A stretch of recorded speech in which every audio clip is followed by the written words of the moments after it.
All right, now really briefly, I do want to talk about, a little bit more about Shotcut and some of the other editing softwares out there.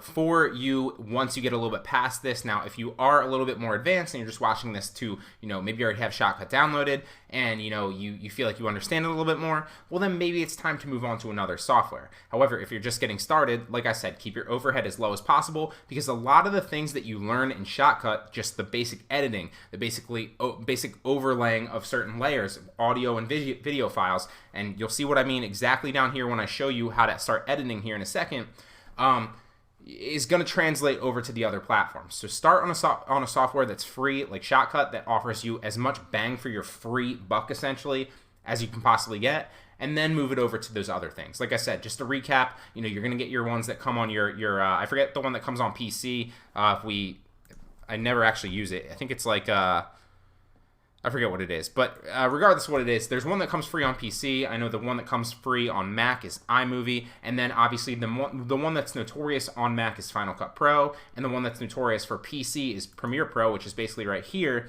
That also comes on Mac as well.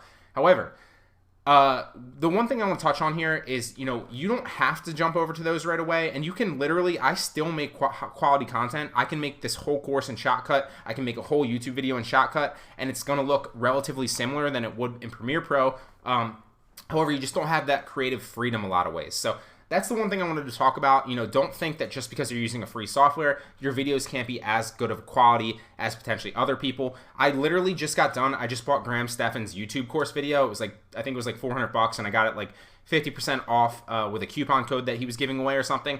And literally, this guy has like 400,000 YouTube subscribers, and he's creating a course on YouTube.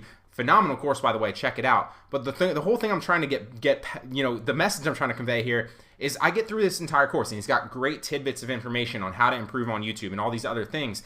And then he starts getting into his editing, and he's using iMovie, and he still uses iMovie, which is the free software that comes on Mac. He's not using Premiere Pro.